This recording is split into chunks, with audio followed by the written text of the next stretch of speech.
Hello, everybody. Welcome to another episode of For the Fans podcast. It is our season finale.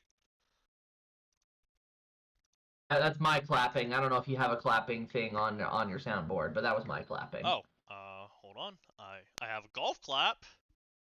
I'll take it. Where's? Yeah, Yeah. I also have the. We have that works options. too. We have options. We do. Speaking of options, I have goldfish right now, multicolored ones. I mean, Good I got stuff. goldfish right at my desk along with some Nerds rope and some Pringles for if I get snacky. You didn't share? What is this? Hey, man, if you were here, I'd share. All right, maybe we just need to do an in-person episode next time, next season. Man, I'd be down for that. That'd be fun. I'm game. Ooh. You just need to move down to where I live. I'm not coming up. Just kidding. Hey, you have family up here. I have you down there. That's it. Am I not enough for you? I never said that. Yeah, it was implied. Plus, Oh all man. my equipment is up here, and that's how we stream everything. Yeah, you got me there. All right. I can set it up on the laptop, but it'll be a little rocky. Probably would be. And we don't like to do Rocky if we can help it, because we like to have it full and clear so we can just talk and have a good time. Yep. Maybe next time I'll see you, I'll give you some goodies though. Yep. All right. I'll take them. Anyways, talking about personal life when we're talking about football. That was only somewhat personal. But it's our I know. season finale, so it's gonna be a while before we're here. So we're gonna have some witty banter as always. We're gonna finish off season. Man, season 5 is done already. We are going on to season 6, basically 6 years of doing this. Over 100 episodes. Oh yeah. I thought it was really fun. When we just all of a sudden we were just talking that one time a couple years ago and just had this idea, put it out here, and it's been super fun ever since. I know. In years past, my wife, when we get to the final episodes, she's like, "Oh, thank goodness we're done for My wife several is the months." same But way. here's the thing: because Emily is into the NFL now, she's actually kind of sad that we're leaving. Like, Oh. I think she's happy that like she gets her time back, where she doesn't have to worry about me being out, for an hour, where she's like, it's a do not disturb thing or something like that. Or But she's also like, you can "Oh, help with the children. yeah, exactly." But she's kind of been like, "Oh, this is fun this year." Yeah, football's great when people get into it. I don't know. Maybe she's thinking that differently now after the end of the Super Bowl, because obviously it didn't go the way she wanted. She's literally Yeah. she's been mopey for the past few days ever since. I kid you not. What the? Hold up. Okay. Never mind, we're good. I saw something weird Okay. happen with the stream, and I was like, what is happening? It's all good. Okay, that's good. Glad the oh, I cannot speak. Glad the crisis is averted. Yeah, I mean, I will say, because I actually felt like I got to talk to M a little bit about football, because we had Hmm. the podcast fantasy league, and she was part of that, and she did good. Yeah, yeah, She got second place not right bad behind for you. yep, not bad for a first year. But Mm-mm. yeah, she definitely enjoyed the season, and I think we did as well. There were definitely some good parts of There were the highs season and itself. lows. Yeah, there were wows and there were woes. There's a better way to put it. Oh boy. Um, but there was, obviously it didn't end the way that I wanted it to, because I didn't want as either we've team in the discussed. Super Bowl. I mean, it was different for us, but obviously I just wasn't really hoping to have the Chiefs win it all again. Obviously, you get tired, you get fatigued from having the same team win it over again. But at the same time, and they were deserving of it. They I'll were say deserving this. of the win. I'm happy because it's for the first time in 20 plus years we have a back-to-back champion. Last team that did that was the other dynasty team before the Chiefs, which was the Patriots with Tom Brady. Hmm. And it was a hard fought game. It was the NFL's longest game ever. Really? Sorry, the longest Super Bowl ever. I Okay, should be yeah. specific. And I will say, it started off really slow. Like, I was watching it at the Super Bowl party I was at, and we're like, oh, there's another Brock Purdy check down. Up, there's a 2 yard pass from Brock Purdy. La la la la. And it was just nothing. And then all of a sudden, once halftime hit, it was all gas for the rest of the game. It really was, and I know you're gonna kind of want to talk about, Purdy making only just check down passes. He had a couple That's of something big we're gonna. throws.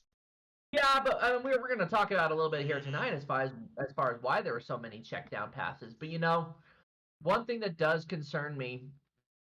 Okay, let me explain this really quickly because on some ends, I think this is something we can be happy about, but also something that I kind of roll my eyes about. And that is the first part I'll say is, you know, I appreciate diehard devoted fans of the NFL, especially if they're devoted to their teams. But when they get really whiny about things not going their way with their team, it gets old real quick. And I really do advise you, honestly. Like, you'd think that maybe the most toxic comments are like on X or are on YouTube or something like Wow, that. you Yeah, actually no, call it Ets? What are you? sorry, try to be correct. That's what it is I now. still call it Twitter. Twitter. Yeah, all right, whatever. But no, really, the most toxic comments I see from NFL, super fans is on Instagram, believe it or not. Yeah, I And don't even use uh, Instagram, so. good for you, so you'll never see it. But it was funny because before the Super Bowl, a lot of them were really complaining, like, "I'm not watching the Super Bowl. I'm not watching these two teams duke it out. I hate both teams. There's no way I'm watching the Super Bowl." And now, well, I guess it didn't matter if they were watching the Super Bowl or not because this Super Bowl now holds the record for the most watched program on television all time. Hmm. And I think we have to acknowledge that, one, for some fans, it was an exciting matchup. For others, it was the Taylor Swift appeal that led to the increase in viewership. Yeah, And I know that's something that the NFL appreciated, and I wouldn't be surprised if they milked that further, which is something I'm not too keen on, but it wouldn't surprise me. yeah. I mean, there's been a lot of stuff, and I'm just going to quickly address it. People were saying it's like, oh, it wasn't that bad. They showed her for a total 57 seconds throughout the entire Super Bowl, but a lot of people brought it to the point. It's like, and there are companies that pay $12 million for a 30-second Super Bowl ad. So she basically just Mhm. got $24 million for free. But she also was essentially an ad for the NFL with Mm-hmm. those 60 seconds by getting people to watch the game because they wanted to see her. Mm-hmm. Now I will say the other thing that makes me a little angry is that Swifties only had to wait 3 months to see their team win the Super Bowl. I've And been waiting you my may whole never get life and I that. haven't even made it yet. I'm so sorry. Only a little bitter. Yeah. Yeah, I understand. So you does my you wife, don't honestly. understand. Your team's at least has Super Bowls in your collection.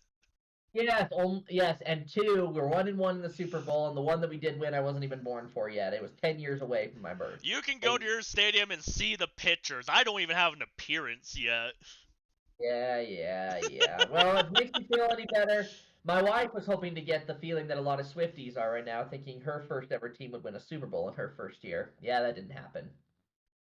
Yeah, she'll live.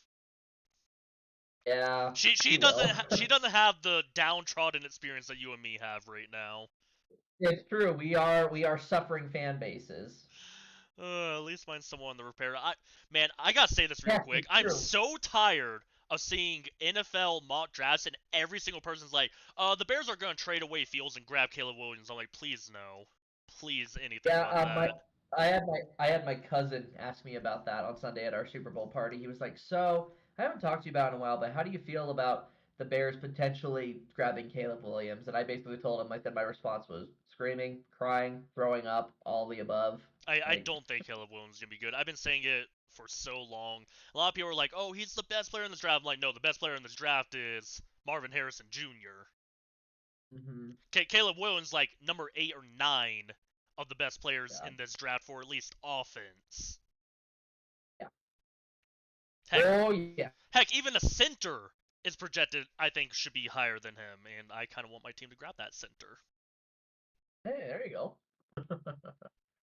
Anyway, moving Anyway, away from the draft, we talked about the Super Bowl. Where so going back onto the subject of the Super Bowl, where would you say this game ranks in Super Bowls all time? Obviously, it's the longest one ever, most viewed of all time. A lot of hype around these two teams. Chiefs are created a dynasty. Where does this one rank? games overall, I would say top 10 easily. Hmm. My only my Yeah. only issue with this honestly is that We just had a very, very slow start.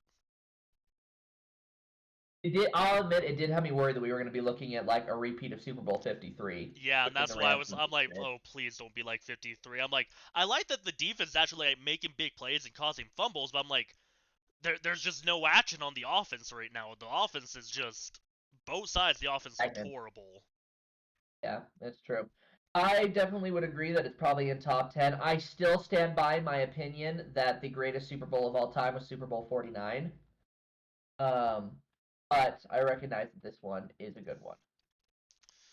Yeah, I mean, this one was definitely better than the last time these two teams faced off. Well, that one was kind of intriguing too. It was But good. it really, It was good. once again, it didn't take off until the end. Mm-hmm. Hey, well, that's the game. What do you think about Usher's halftime show? I think people had a lot of low expectations, and then it ended up being kind of good. What did you think? Honestly, I really liked it. I think it's one of the best ones that we've had in recent years. And Oh, I'll say this, within the past 5 years. okay. I think it's one of the best one. Now will I say is it like two? No. I think Shakira's one. I think last year's with Eminem and all of them, that's probably number two. This is a solid number three though. Okay, cool. I will I went with say, Eminem and all those others. That was actually 2 years ago. Rihanna was last year. yeah. But Here's the thing. A lot of people said that they hated the Eminem one, which I didn't fully understand. no, I thought that one was great. That's my favorite one of the last 5 years. I still got Shakira. Yeah, I know you do. We talk about it every season. I know that one was just a fun one though. Yeah, yeah. I like the fun Oh, Super.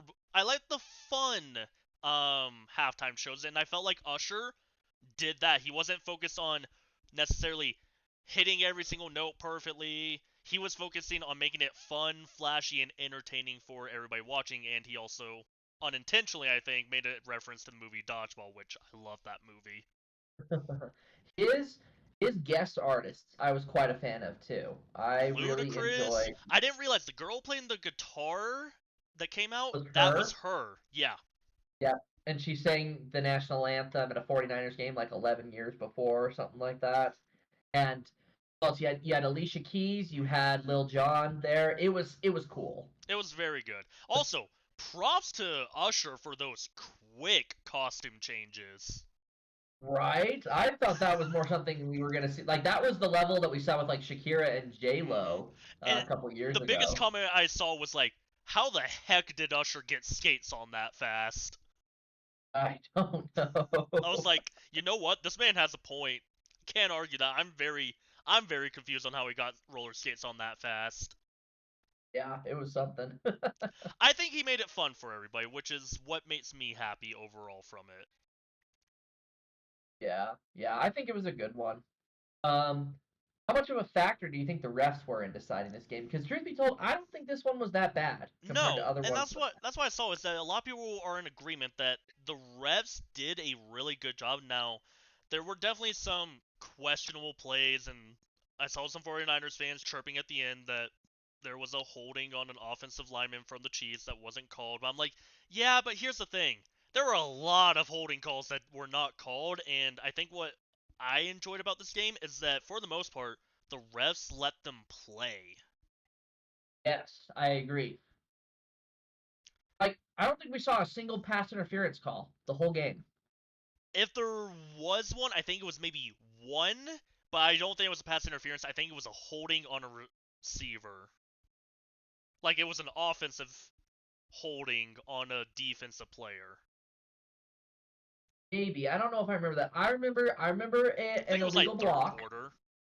Yeah, I remember an illegal block by the tight end who came in as a backup for George Kittle when he went out with an injury. Hmm. And I remember Trent Williams got like back-to-back penalties for false start and holding. Fred Warner got a Um, couple as well. yeah. I mean, there were ones here and there, but I never saw a PI one, and PIs are huge. Hmm. It But I was a also feel like fairly physical game. yeah, and I also don't feel like there was ever a point where a PI call should have been deserved. I feel like in each case, a 49ers defender or a Chiefs defender, it was a clean coverage. Hmm. I mean, heck, Yeah. the players even started to get a little scrappy, and the Reds jumped in, broke it up, didn't issue a flag or nothing, and I'm like, huh. Yeah. Yeah. So, all in all, bravo to the Reds. I would love to have this officiating crew back next year for the Super Bowl. Yeah. Definitely. Definitely. I applaud them. Okay. What do you think went right for the Chiefs? How did they win on this game? We've got a couple of things that we've got on our list here to talk about. First of which we got to address here is the Super Bowl MVP did, and that is smart plays by Mahomes. He was clutch at the end in the fourth quarter and in overtime.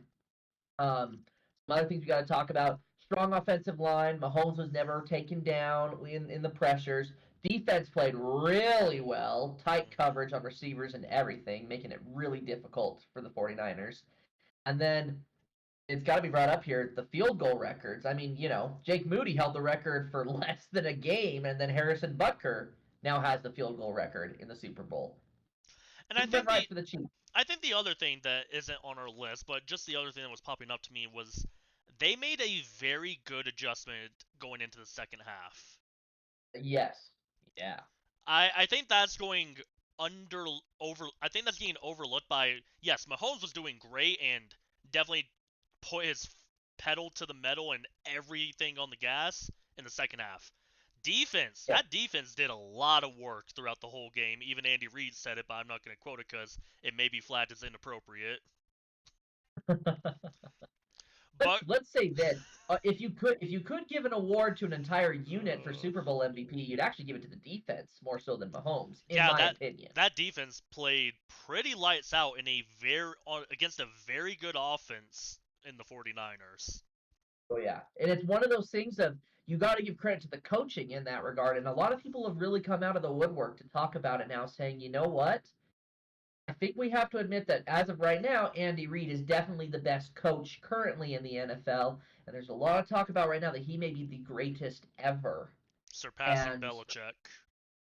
yep, yep. And additionally, Steve Spagnuolo, the defensive coordinator for the Chiefs, they're saying he's the best DC in the game. Which honestly, with this season and that defense, yeah, you definitely have to give him that one because even when the Chiefs were struggling during the regular season, that defense was a constant.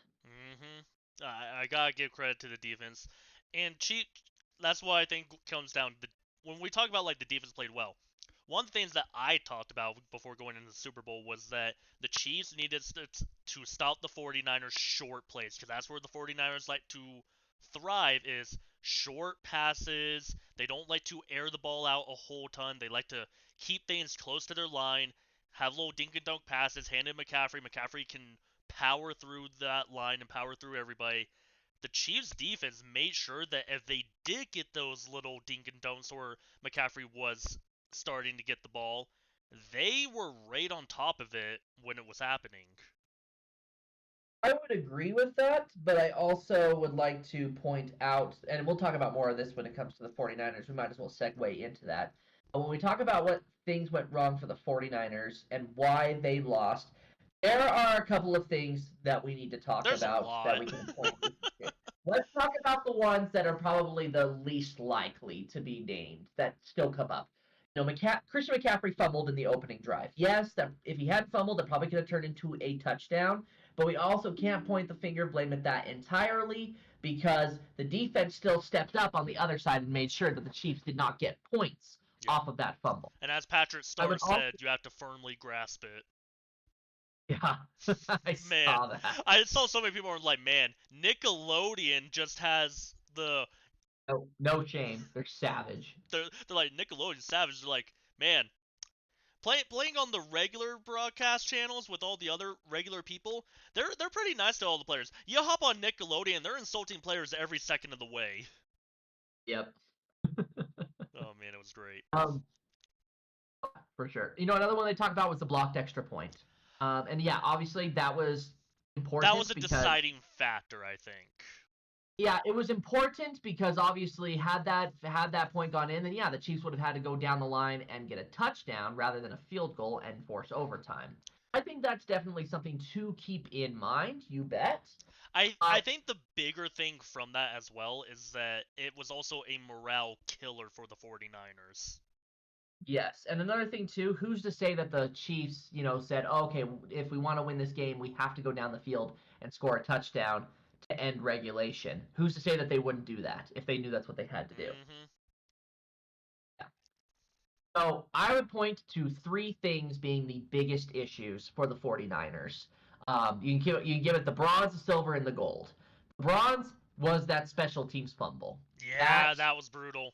changed a lot because then the Chiefs were able to score and really get into it. That shifted momentum completely. Yeah, That that that was a that gets the that was a bronze. monumental momentum shifter. And I like to think if that fumble didn't happen, the 49ers would have at least been on the field for another 2-3 minutes, and I don't think the Chiefs would have had enough time to answer back. Yep, absolutely. Well, and they were able to answer back so easily with that fumble because it was just deep in their own There's just territory. 10 yards to go. Yeah, that was bad. And yet with that though, I'm only giving that the bronze. The silver, I'm going to give to the offensive line. Their problems could not. Well, let's just talk about what it is. They could not protect Brock Purdy, and they could not provide a proper opening for Christian McCaffrey. Purdy is probably the bigger one to more focus on, Mm-hmm. but that is he had no time to react to make accurate throws most of the time, and there were so many passes of his that were batted down because the defense of the Chiefs was already on him. That O line could not protect him That O at line all. fell apart real fast, and it forced him to go to a safety outlet in Christian McCaffrey. But the defense was smart enough. They're like, hey, we put pressure on Purdy and we're able to get to him. He's gonna immediately throw Chet down to CMC, so let's get people on him immediately. And I've got a little bit more to add about that because the thing is when it comes to CMC, you're right. He was the safety blanket may have been for Purdy to pass to McCaffrey rather than hand the ball off to him, but there was some issues with that as well because you look at who Purdy had to throw to. Yeah, he was able to get Ayuk and Debo several times. Didn't see a lot of passing to McCaffrey. Kittle was a complete non-factor in the game. Yep. What was it like? Um, 2 catches for maybe like 8 yards or something like that. Yeah, he got one pivotal first down on a fourth down conversion, but that was about it. Yeah. Let me see. Let's see what Kittle did. Kittle. But 2 catches for 4 yards. yep, and one of them was important because obviously it was a fourth down conversion. Yep. But yeah, you're right. The going with the McCaffrey route, it it was the Chiefs knew to prepare for that, and there was only one time it didn't work, and that was because the 49ers were crafty. It was when Purdy snapped the ball, threw to Juwan Jennings real quick, and then Jennings threw to McCaffrey, who basically had a free runway down to the end zone. Which I will say, I have a friend who bet $5 that a non-quarterback would throw a touchdown. Based off that bet, he got $150. So I'm like, man, $5 bet Oh, turning into sweet. 150. Yeah. Well, and Juwan Jennings is now one of I think Nick Foles is the only other player to have both a receiving and passing touchdown in the Super Bowl. Yeah, I mean, Kind of cool. yeah, very interesting. But that's the silver. We're giving the silver award for most screw ups to the offensive line, but the gold has to go to the coaching, Yeah, and when that's we for say two that, different ugh, reasons. ugh. There's two different reasons as far as why that was the biggest issue for the 49ers. First of which primarily happens in regulation. 49ers, your biggest and most effective weapon, regardless of what defense you're going up against, is Christian McCaffrey. And he was not utilized hardly at all. Yep. And that was a problem. And I don't see why he wasn't used effectively. Yes, I understand the fumble happened, and maybe they were being careful about that. But the thing is most of the time, when you did actually hand the ball off to McCaffrey, even if that Chiefs defense, which was very, very good, was swarming him, he still got 6 yards. He had a very good game. So that tells me, yeah, that they just weren't smart about that because all of a sudden they were just trying to turn into, having Purdy play hero ball. And you and I talked about this in our previous episode. We said you don't want Purdy to play hero ball. You want McCaffrey to basically take over the game because he was the X factor that the Chiefs may have not been fully prepared to handle. And we saw that. Even when they were swarming him, he still got 6 yards. Even with the offensive line issues for the 49ers, he still got 6 yards a carry. And I will say this, he was still the most utilized person on the field. I mean, he had the most receptions, he ran the ball more than anybody else, but I feel like the Niners just kind of let him down a little bit. And they didn't really use him properly in the second half. I'll tell you that. That was where I saw it the most. I felt like I turned to my cousins at one point and they agreed with me. They said, "We haven't seen much of McCaffrey lately." They used him in the first half, and I feel like that's where he got all of his touches, carries, everything. But in the second half, they're like, okay, let's sit back. Now here's the other big issue was overtime. Not properly knowing the rules and the decisions that were made for the 49ers, that was a problem. Okay, yes, I recognize that not knowing the rules properly, that's one thing, and they can do the pointing of fingers in the blame game and stuff like that because, everyone's saying, well, Shanahan should have known, Shanahan this, Shanahan that, and Shanahan has apparently come out since then and said, well, I told my staff to review that with the players. Well, apparently you didn't do it enough because, one, apparently the Chiefs knew every single game in the playoffs. They talked about it, so they knew exactly what they were going to do if they went into overtime. Mm-hmm. But the issue was, and I know there's a coulda, woulda, shoulda, but I really think that if they had known the rules properly, that when the 49ers won the coin flip, they would have said, we'll defer. Chiefs get the ball, we'll stop them, and if we don't stop them, then we know how to respond when we go on offense. I mean, they did win the coin flip, but I don't know if this was true because I didn't actually watch the audio or anything, but there were people saying that Coach Shanahan was saying, we want the ball third.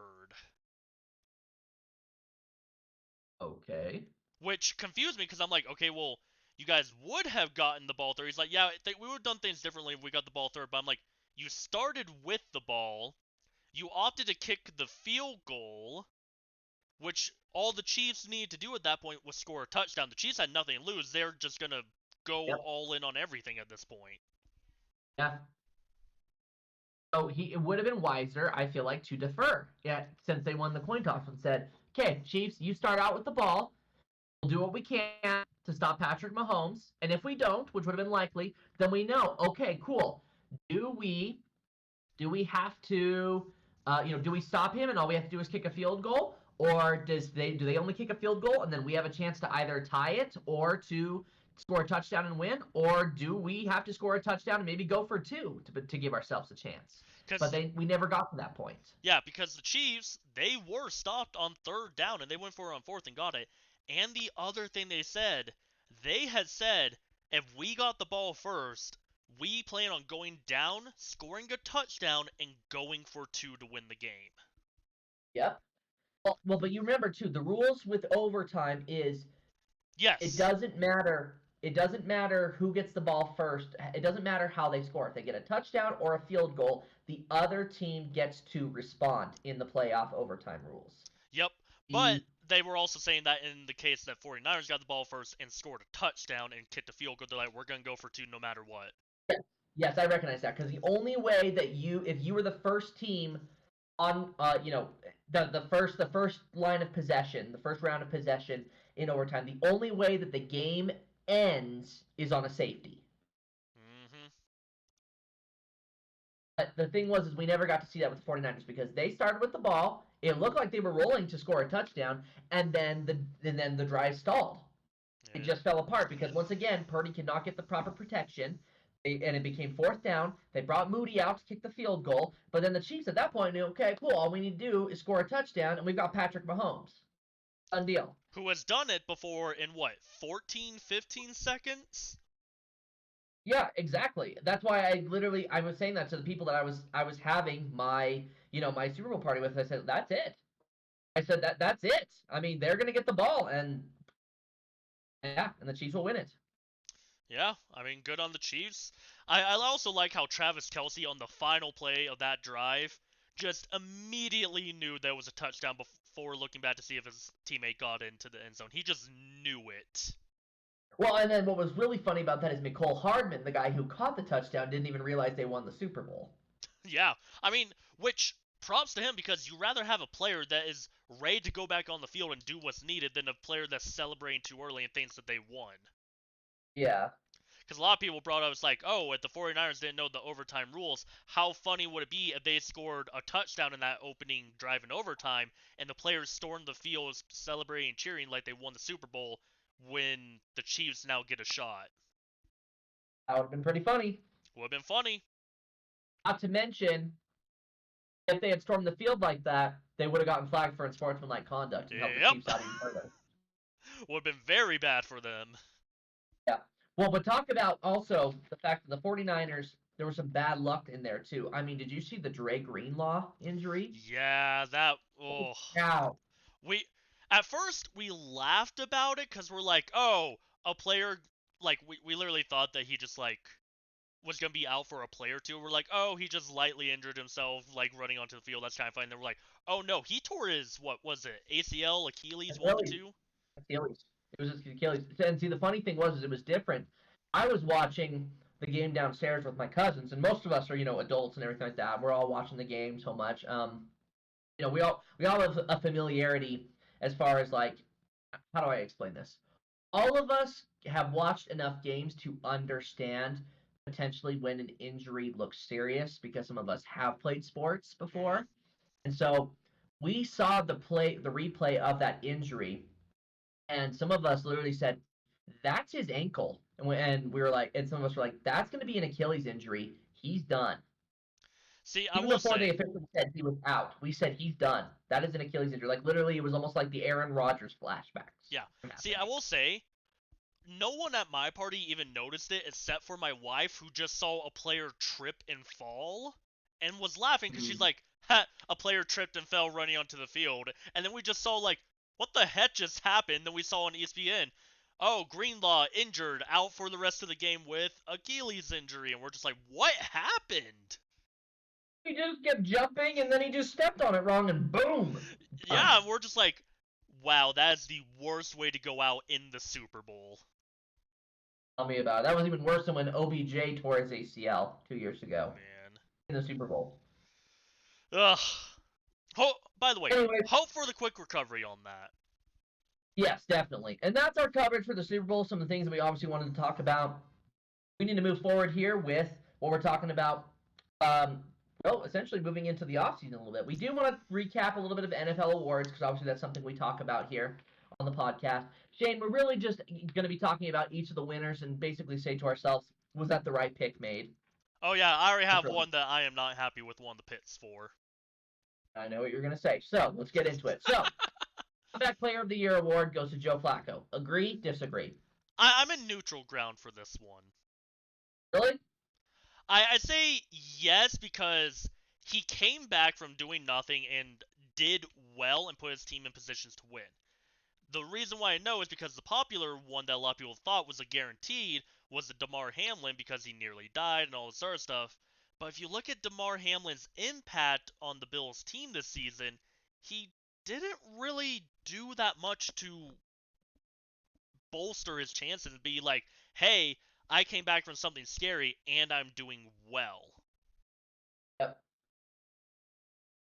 That's why I essentially agreed with this pick. I was like, well, that was the right pick to make in that case. But I know a lot of people are going to be screaming and saying, he nearly died and came back and we're just going to give it to him because you think of people like the Alex Smith, who got very seriously injured. We didn't know if it was ever going to come back. But he came back and played after X amount of years, and it was almost guaranteed to go to him. But for that one, I'm also he also played well. That's the difference. I'm like, he played. I didn't say he played phenomenal, but he played good enough, and exactly. A lot of us saw that leg, and we're like, he's never going to step onto the field ever again for the rest of his life. We saw Damar Hamlin get better, and we knew that he was practicing almost instantly. Yeah, and may I remind you, too, that even though it wasn't necessarily a winning record, Alex Smith won that Comeback Player of the Year award during the COVID season, and also he did help the Commanders win their division and go to the playoffs. Mm-hmm. Still love Alex Smith. Great player. Yeah. How about Assistant Coach of the Year, Jim Schwartz, Cleveland Browns? I think it's warranted. Did good things with the defense. Yeah, can't argue it. Yeah.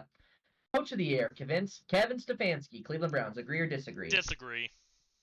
Yep, I do too. D'Amico Ryan should have won. Yep, I think D'Amico Ryans was robbed. I think the Texans went from a lower spot and ended at the same level, if not higher, than the Browns. Yep, they beat the Browns in the playoffs. Even. Yeah, which is why I'm like, how was it not D'Amico Ryans? Yeah, didn't agree with that one. Not at all. Okay. Defensive Rookie of the Year, Will Anderson. Agree, disagree? I don't hate it. I know there was a lot of talk between Will Anderson and Jalen Carter. I think it could kind of swing either way. Yeah, I think it could have gone either way, and I'm okay with this pick. I think it was good enough. Yeah, which is why I'm like, for this one, pick your poison between the two. Either way, if he's not one, he's two. Yep, for sure. Maybe the argument that can be made there is at least Will Anderson was a big difference maker for the Texans defense, whereas Jalen Carter, yeah, he was there for the Eagles defense and he played well, but there were a lot of other playmakers there as well. Yep. Offensive Rookie of the Year award, C.J. Stroud. Agree or disagree? I agree, but it is close. I know where you're going with this. I agree as well, but I also believe that Puka Nacua could have been just as deserving. Yep. I think, like I said, it's the same thing with the Will Anderson and Jalen Carter. 1 and 2 right there. Yep, for sure. Defensive Player of the Year, Myles Garrett, Cleveland Browns. I disagree. All right. Oh, because you were thinking Josh Allen, huh? No, not even Josh Allen. I pulled up stats of because Josh Allen wasn't even a nominee, and I think he was robbed for not being a nominee. Because if you look at all of his numbers from the season, look at Myles Garrett's numbers. Josh Allen beats Myles Garrett in every big category except for forced fumbles, where Myles Garrett got 4 forced fumbles, Josh Allen got 1, but Josh Allen also got an interception. Got it. Now, my pick for Defensive Player of the Year was TJ Watt. Played in less games, and he did beat Myles Garrett in every single major category. So let me pull it up real quick, because I have them pulled up right now. Okay, solo tackles. Garrett had 33. TJ Watt had 48. Big difference. Stats. Myles Garrett had 14. TJ Watt had 19. They both had 4 forced fumbles, and TJ Watt had 1 interception that went for 24 yards. All right. I started looking at all their stats. I'm like, Myles Garrett didn't. I like Myles Garrett as a player. I think he's a great player and definitely one of the biggest pieces on this Browns team. But this Browns team also has one of the best defenses, and Myles Garrett didn't win a single category for defensive players. I recognize that, and it's funny. You bring up T.J. Watt, and I think T.J. Watt is definitely obviously the most deserving when it comes to statistics. There's talk about, Garrett only won the Defensive Player of the Year award because the NFL's like, well, we got to give it to him because he's usually always there. And you know what I mean? And I'll say this as well. The other reason I'm picking T.J. Watt is that he did all of this in less games than every other candidate. Yep. Although, if I had to say we're doing a pick just based off who's probably deserving and really carries their team on defense, why didn't we give it to Mason Crosby? No, he was like the bottom, like there was the top 5. You mean Max Crosby? Mason Crosby. Yeah, that's a kicker. Max Crosby. Thank you. I was like, that's the thing. I was looking at it, and it was like doing the tracking and everything. It was like Josh Allen and Max Crosby were swapping back and forth for 4th and 5th. But Max Crosby, he even did better than Myles Garrett. He had 22 more tackles and half a sack more than Myles Garrett. There you have it. Literally, I looked at the top 5 for the projected, not necessarily all the candidates, but the top 5 for projected, which were T.J. Watt, Myles Garrett, Max Crosby, Josh Allen. Oh, there was somebody else. I don't remember who the 5th person was. But I looked at them all, and Myles Garrett was, at least from a stat perspective, one of the lowest of the 5. So I was kind of confused on why he got it. Yes, he's a good player and definitely a big foundational piece, but if you look at it, Max Crosby carried his team. TJ Watt carried that defense. Josh Allen carried his defense. Like, I feel every other defensive player did so much better. Yeah. This wasn't the one I was expecting you to have as much of an axe to grind on. Oh yeah, this was the one I was prepared for. All right, yeah, I like it. Okay, let's go on here. Offensive Player of the Year, Christian McCaffrey. Agree, disagree? I say disagree because I think we kind of saw all this come to head at the end of the regular or the end of the postseason, and that Offensive Player of the Year probably should have gone to someone like Tyreek Hill, And and CMC should have gone MVP. DMC should have won MVP instead of Lamar. Yep. I guess my biggest irritation that I have with Lamar winning MVP is I am annoyed that he was almost unanimous again. That's where my issue is. My issue, because a lot of people broke it down to this season's MVP compared to past season MVP, and they're like, if you look at Lamar's MVP season this year compared to MVP quarterbacks from past seasons, he's way below the mark from seasons past. I know, and that's my issue is, okay, fine. Lamar wins MVP, whatever, but the fact that it was one vote shy of unanimous, that's ridiculous. Mm-hmm. And the fact that Christian McCaffrey was second, I believe second in MVP vote. No, he was third in MVP voting. And that he did not get a single first place vote for his performance. I don't agree with that. I mean, because I pulled up Lamar Jackson's stats now. So, what would you consider an MVP season for at least, let's just go like with yards and touchdowns? More than 4 total touchdowns. Let's just say that, because I think that's all that Lamar had. So, he had 24 touchdowns on the season. A lot of those were like passing touchdowns, though, Yeah. not total touchdowns. Yeah. Let's see. It's not going to show me total. It's only going to show me touchdowns. But 24. But 20. But I mean, even Okay, then, 24 is still kind of low for a 17-game season. That's what I was going to bring up. Is you're basically only doing 2 touchdowns a game. Mm-hmm. Not even that. Not even that. Less than that. Okay, how many yards would you expect a quarterback to throw to get the MVP? Oh, definitely over 1,000. 1,000. So, like, a pretty high one that used to be like the benchmark for telling what a great quarterback was you were constantly getting 4,000 yards a season. Right. Lamar had 3,600. Okay. Yeah. So in one extra game, he's still getting close to almost below average. He's still getting like 500 yards less, which I'm just like, 500 yards. The good quarterbacks usually throw anywhere from like 200 to 300 yards a game. That's still 2 games short. Yeah, it's true. We really weren't the biggest fans of the awards this year, were we? We've had an axe to grind on a lot of these. I did not like these awards this year. Yeah. You didn't like the Super Bowl either, though, so I guess it was a fun season, but we're disappointed with the outcome. I mean, that's fair. But I mean, okay, so I even just pulled up like some other like the past 10 MVP seasons. Matt Ryan had almost 5,000 passing yards and 38 touchdowns. Mm-hmm. 4,500, 4,300. Mahomes with 5,000. Cam Newton is one of the lower ones as well, who hit 3,800. Let's see, 39, 46. Peyton Manning won his last season in 2013, 5,400. Big one. Yeah, Lamar's gotten it both times with very few amount of yards. Like the first time I think was in 2019 he only had 3,000 passing yards. Part of that probably comes to the fact that he also uses his legs. Yep, 1,200 rushing. Yeah. How many did Cam Newton have during his MVP season? Rushing yards. Rushing yards. Cam Newton has 636, but he also passed for 700 more. Okay. With, let's see, 35 touchdowns. About the same amount of touchdowns. Okay. There you have it. Yeah, I mean, still, I don't think an MVP should have gone to a quarterback this year. I'll just leave it at that. Yeah, yep, I understand.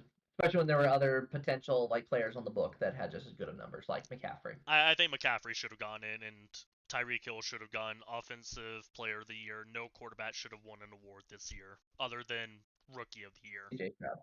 Yeah. Or you said you're neutral on Joe Flacco. Yeah, I can take or leave the Joe Flacco one. That one doesn't bother me that much. Yeah, fair enough. All right. All right. Woo. Let's talk about our For the Fun, which is our way too early power rankings for next year. We're going to set up our early power rankings for NFL teams next year, and we're also going to make an early call on who the two teams that will face off in Super Bowl 59 in New Orleans will be. And yeah, usually we're wrong. We were definitely wrong last year, but fun games, uh, just predictions. we've been wrong a few times. I mean, here's the thing. Yeah. We call it the way too early because this is before draft, before free agency, all this other chaos that happens. We try to predict what is going to happen based off of free agency and draft, but sometimes it's just shooting in the dark, and sometimes we come up with outlandish stuff. So, Because I mean, who would have thought that the Browns would be like a top 8 team this year? yeah, it's true. Well, there was some talk about it potentially being that way. I just didn't buy it. I mean, who would have thought the Lions would finish in the top 4? Yeah, I didn't see that, but we did predict they would win the division. So sometimes we get stuff right. Sometimes. Okay, let's dive into this. Number one, who starts out as the number one team going into next season? I think they got one more in them. I got to give it to the 49ers. Really? I think they have one more because I think they're not losing too many big pieces right now. Your timing was perfect. My wife was in the room to hear that. Oh man. I will say I think next year is their last chance, and then their team's gonna fall apart because they gotta pay Brock Purdy, they gotta pay Ayuk might even be leaving, which is why I'm like, maybe, but I can see Ayuk staying. Yeah, I'm not sold on them being number one, but I know you're not going to appreciate my number one. I pick think they have a either. weak division other than the Rams, so that's gonna help a little bit, and I don't think they're gonna have too much trouble with their schedule next year. Okay. Yeah, I can understand that. I hate to say this, but I've got the Kansas City Chiefs at number one. I'll give it to the Kansas City Chiefs. They are definitely the team to beat with them coming off back to back. They're gonna be hunting for the 3P for the first time ever. Yeah. They have a weak division. I think it's very doable. So I'll concede to the Chiefs. We'll go with the Chiefs at one. I will concede and say we'll go with the Niners at number two. Now I will say Um, we saw a lot of improvements from the Chiefs as well. So I yes, don't. definitely. I was gonna put them at my number 2. So I'm happy with this. Good, works for me. Number three, I think there might be a little bit of back for blood and almost trying to revenge story. I'm gonna go with the Baltimore Ravens at number three. Oh, you know what? I like it, especially because of the rumors that they may be getting rid of OBJ and get someone like Mike Evans there. Whew. Yep. This is gonna be a Give scary me the team. Ravens at number three. Now, granted, when I did my very early preseason, or my very early, way too early, as in I put it together just after the Super Bowl, I said who's winning each division. I actually didn't have the Ravens winning their division. So Yeah, it's that's interesting right. that I'm saying this. It's interesting that I'm saying this, but we'll see. I'm going to say that they are still on top, though. And I will say that's one thing to keep an eye on because we do have the Bengals, but Joe Burrow is injured, and they're looking at a lot of potential changes this offseason. Yeah, that's a little bit my concern, but I still really like the idea of the Bengals. I even, in my way too early, I actually said the Bengals would be the one seed next Now, season. I will say I think I got put this team at my number 4. Okay, let's hear it. I gotta go with the Lions. I think the Lions are going to falter a little bit. I will go with you for it on this one for the sake of time, but I think they have one of the youngest teams, and I think they can only go up right now. and see, here's the thing: is if you're going to put the Lions at number 4, All right. again, this is never a foolproof list because obviously we'd have to refine it. And This is gonna everything get like that. refined in the preseason, and then it's gonna get refined again in the season start. But if you have the Lions at number 4, then I have to have the Green Bay Packers at number 5. Yeah, no, that's fine with think me. Packers were in my top 8. Yep, I think they're going to come back swinging. Jordan Number Love did well. Yep, number 6. I have one of two teams. I want to hear your thoughts because I have two thoughts, and they might be a little bit of a hot take. Okay, one of these. Okay, so I have one hot take too. So it will be interesting to see where we line up on this. All right.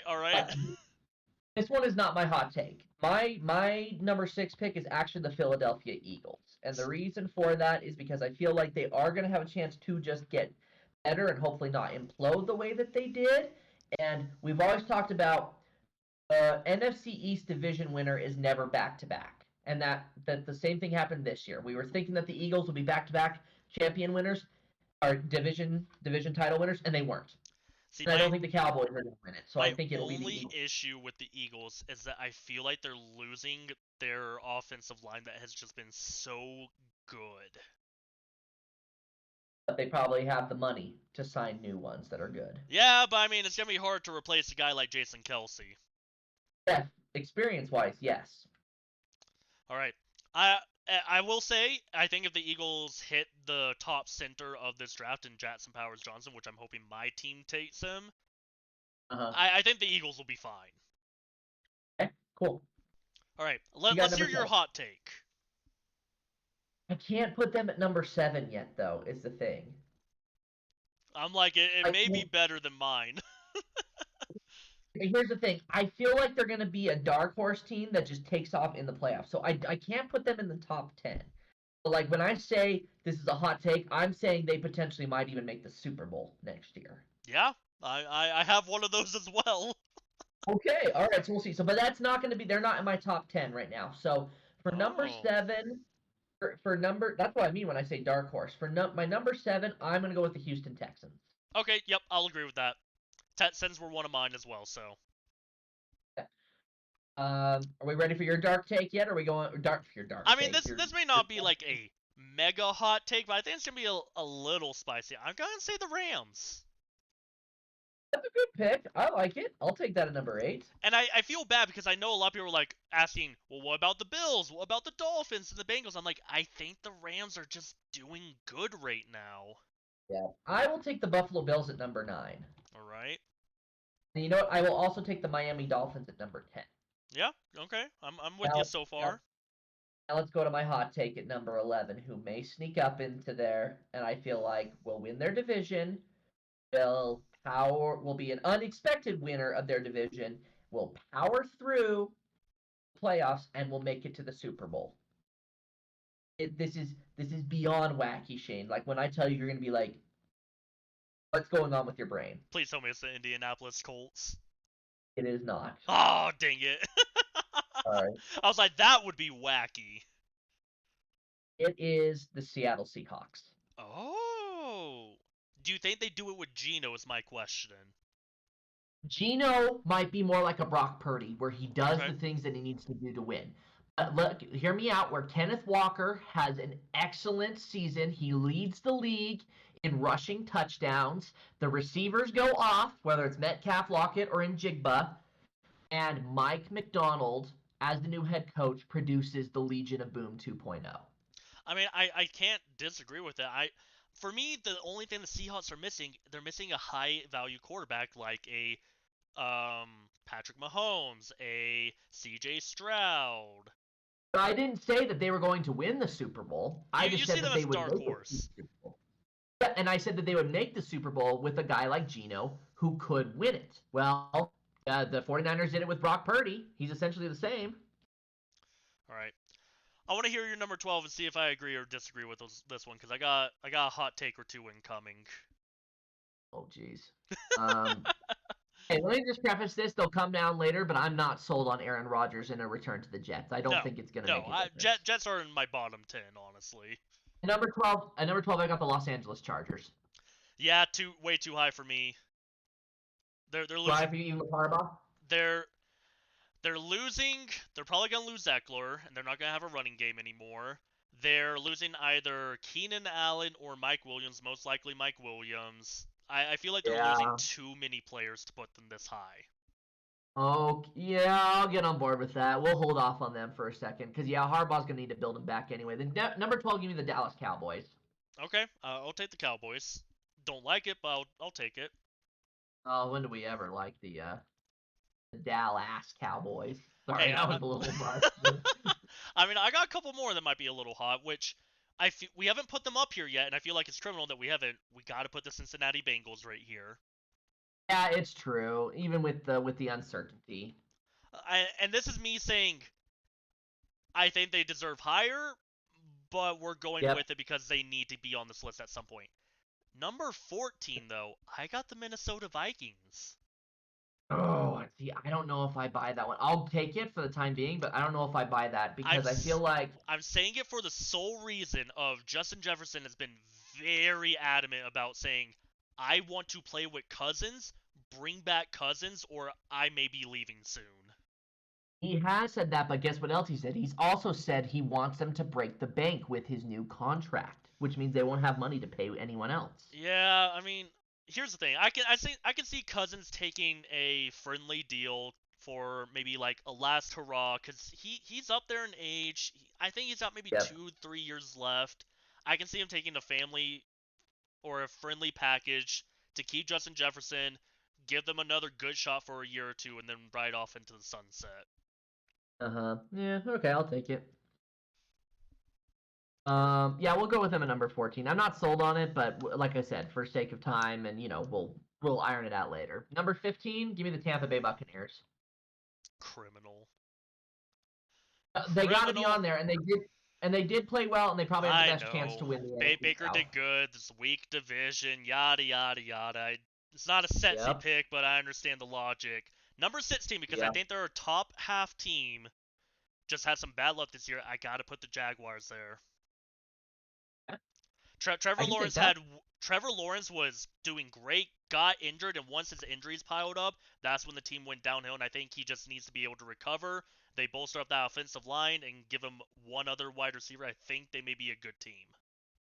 Yep, I can agree with that. And I'd also go with staying in the AFC South. I'm going to go with the Indianapolis Colts Colts right did after. very good without their brand new shiny quarterback who got injured after week 4. Yep. So we'll see, but we'll put them in right after. I mean, heck, they finished Um, 9-8 and almost won the AFC South. So it's true. It's true. At number 18, we got to go Steelers. Steelers always finish high somehow. yep.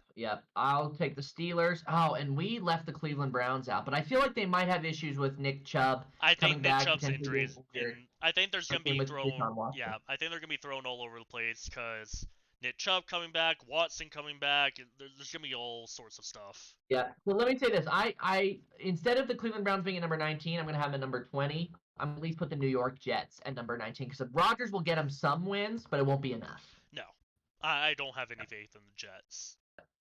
Number 21, I'm going to say the Chicago Bears. Oh, this one's hard for me because if they We keep don't know. just if they keep Justin Fields, I agree 100%. Mm-hmm. If they ship him off and get Caleb Williams, I think He's off Chicago further. might be dead last team, honestly, other than the Panthers, maybe. Okay, then Ugh. let's hold off on that for the time being because let's say, for example, that the Bears have not traded the pick yet. So let's say in this case, because of that, they are going to ship off Justin Fields and they are going to take Caleb Williams. If that's the case, we won't put the Bears on just yet, and let's put the Atlanta Falcons on there because I believe that if they are going to ship off Justin Fields and take Caleb Williams, they're going to send Fields to Atlanta. Oh yeah, 100%. That's the most heavy talked about one so far. And Fields will thrive having Drake London, Kyle Pitts, that defense. Yeah. Oh, Yep, for sure, for sure. Don't like it, but that's certainly what could happen. okay. I think we gotta look in the AFC West a little bit.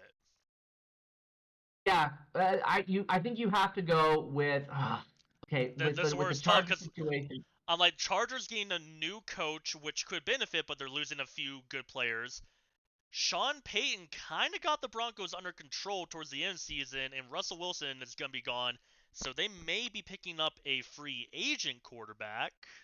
We don't know what's going to happen there, and there's a lot of what ifs, and there isn't the hmm best of luck when it comes to Broncos quarterbacks. Give me the Raiders at number 22. I was going to say, I think I go Raiders, honestly. Yep, but you know what? I will say this. I'm going to say give me the Broncos right after. Broncos aren't far behind, and I think Harbaugh just needs more than a year to kind of get familiar with this Chargers team and get a couple I of would say pieces to help Herbert. I would say before we go with the chart, I'm going to throw one more in there first, and that's the New Orleans Saints. Yep, I'm fine with that.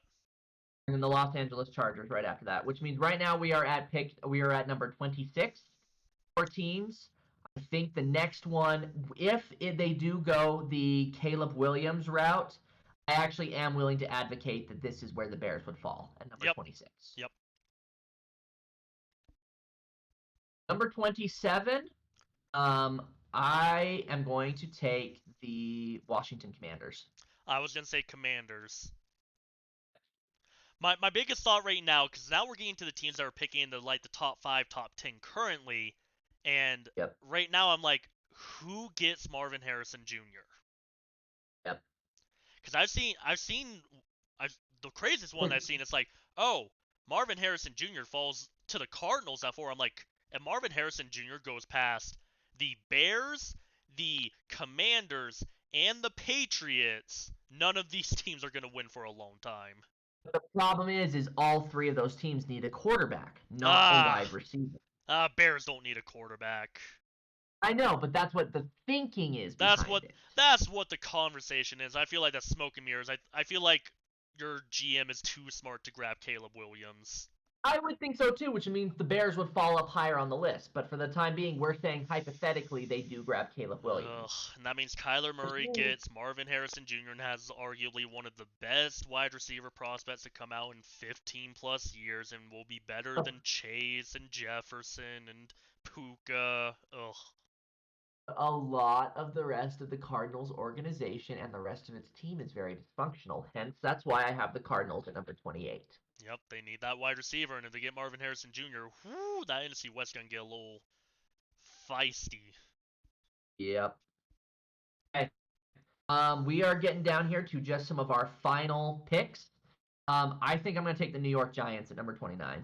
They are in for trouble because of Daniel Jones' contract. And Daniel Jones was injured, so there's talk that they may release him and just eat the contract, but that's a big contract to eat, man. It really is. We said it before. We're like, how on earth and why did the Giants just give him this massive contract? Oh, an absolute blunder in the worst way. Well, the thing is, so many Giants fans were like, yeah, we got our guy. Like, this is the best quarterback, blah, blah, blah, blah. And I'm like, you guys messed up. Yeah, no, that was not a good pick. At number 30, give me the Tennessee Titans. Yeah, I was going to say, I think I got to give it to Titans because from what we've seen of Will Levis, he has a good arm. He's got to be more accurate. Got to be more accurate, but if he's just slinging it down there, whew. The rest of the team isn't good, so that's part of the problem, too. Yeah, Derrick Henry's going to be gone. Most of the receivers are going to be gone. Yeah, Titans are in the contest for last place.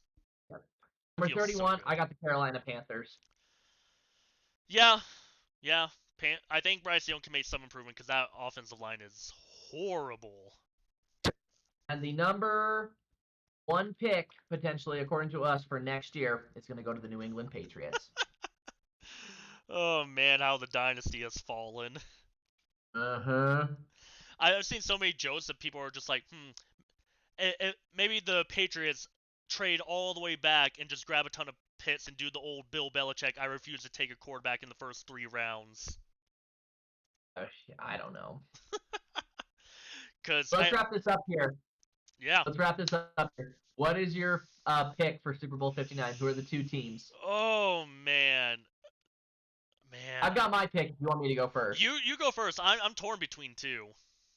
Kind of wacky, as we've talked about, but I'm going to say that the Chiefs are going to compete for their three-peat. They're going to come out of the AFC. And I said it earlier, it's kind of a weird dark horse situation, but I'm going to say the Seahawks come out on the other side. Something very unexpected. I'm glad that you said the Chiefs for a three-peat because that's the one that I was torn between. I'm going to go a little wild. I'm going to say the Texans make it for the first time. Wow. All right. I think CJ Stroud is good, and they got a lot of cap space. I think they can make some moves in this offseason. Okay. I want to be wild, but I'm not going to be that wild because I'm going to be trying to somewhat accurate. I'm going to say Lions. When you said you were going to be wild, I was like, okay, cool. He's not going to pick the Lions. No, I was going to say Texans versus Cowboys in a battle for Texas. Yeah, but I would say Texans would win it. Be realistic. Be realistic. Exactly. I'm like, I have to be a little realistic, and we all know the Texans would win it. Yep. Funny, I picked the Lions to go to the Super Bowl last year. I know. I mean, honestly, the Lions did good. The Texans did good. I don't think many people have them as underdogs, but I'm like, the Lions are a really young team with a lot of upside. The Texans are a young team with a lot of cap space right now. And people are probably looking at our power rankings being like, tell me you don't know football without telling me you don't know football. I mean, It's a pretty wacky list. yeah, but at the same time, that like for me personally, I'm at least accounting for like, okay, who are some of these teams going to be losing that are somewhat big names or possibly losing, which makes it harder for them to rank. So honestly, I look at the Chargers, I'm like, there's so many question marks with the Chargers after a bad season. I can't rank them that high. Yeah. But there are other teams like I feel like the Bills are on the downhill. I feel the Eagles are on downhill. I think the Rams are going up a little. Packers somehow came back up, which makes me a little angry. I don't like the Packers. Yep, same. I blame every single friend I've had that's a Bears fan, and then having met a couple Packers fan, having no stake in the NFC North. I'm just like, wow, Packers fans are annoying. They sure are. But with that, that concludes the season. That is it, man. But like we talked about it last week, and we are going to be talking about it here again. We've got some fun surprises coming up for next season, and I'm excited for it. Yep, it'll be some good stuff for the regular season of the NFL. Some other little surprises that we're cooking up.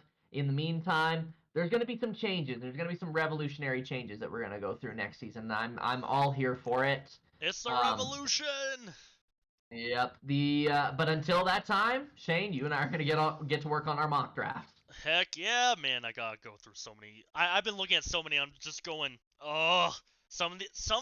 Here's the thing. I usually base mine a little bit off the analysts. I feel like most analysts are just having horrible mock drafts right now. Yeah. And I see a bunch of like fans like us, and even they are saying this is a horrible draft year. Probably is. There's 5 really good prospects coming out, and the rest are kind of take it or leave it. Much. But with that, we will see you guys for the draft while we go and prepare our mock drafts and start the new season. Everyone, we thank you for joining us this past season, and we'll hope you join in next season. Have a good night. Take care.